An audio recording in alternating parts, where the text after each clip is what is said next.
Okay, for this mobile, I'm gonna be creating something kind of rustic. Again, you can incorporate whatever you want with these techniques, but I got some twine here. And the first thing that I'm gonna do is I found this stick in my yard. Please only use things that you have at home, okay? You can use a hanger, you could use, see what you've got. And again, you could use this same technique just with strings around your house. But I happen to have trees in my backyard where I got sticks. So if you have that available to you and you want to incorporate a stick, I could trim this up. There's a lot of different things you could do. But it's nice to start a mobile with a loop on top because it creates a sense of balance. My son did one this way, and I would say a lot of his knots he didn't make super secure. So I would recommend to you all to get tight with your knots. Okay, double knot it, triple knot it, whatever you can to make sure that your strings don't fall apart, because his mobile has fallen apart, and it's not a big deal. That might happen to you, in which case you can just tie it right back up. It's not a big deal. Okay.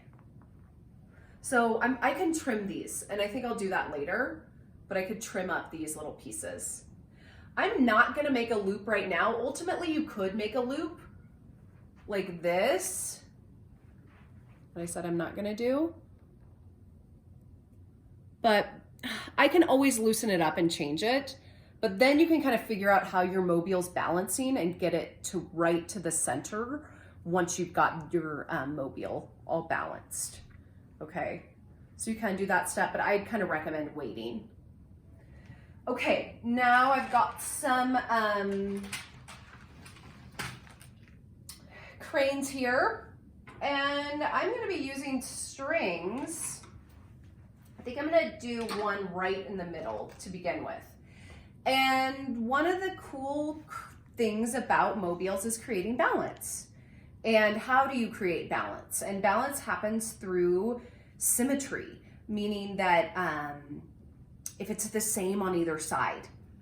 But you can also start with one right in the middle, and that's what I'm doing. So I think with this one, I might do like 3 strings, and we could have one in the middle and then one on either side, okay, to create balance.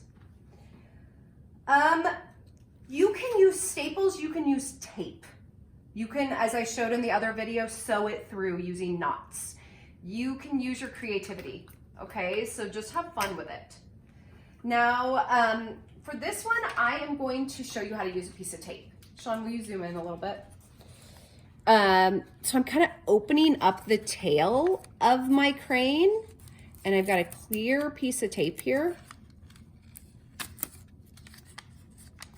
Tape it on. Okay, it goes right in the middle. So easy. Okay, now maybe I want to put another one right here.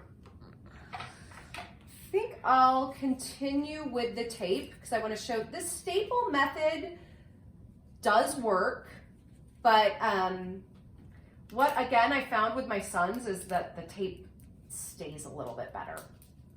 Okay. So let's see how that went in terms of the ability of the crane to go back together. It's fine. You have to experiment with balance. Okay, so it's a little swayed to the side there, so maybe I want to, let's see here. Let's take it back out and let's try it with the staple and see if that's better. You have to experiment, and you have to kind of, if it doesn't work out, just change it. Okay, so it's not the end of the world. If it doesn't work out, just keep trying. I'm gonna try stapling this one.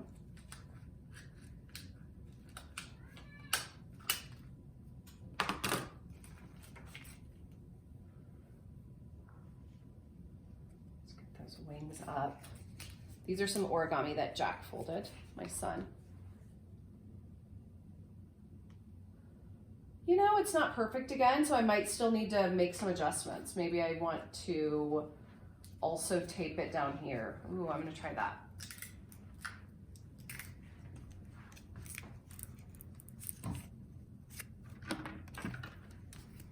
Trial and error, folks. That's what this project's all about. Okay? Try it, and if it works out, awesome. If it doesn't, continue to try again until you make something that you're really proud of. And just let your mobile evolve and have fun with it. And email me if you have any questions or comments, okay? Thank you.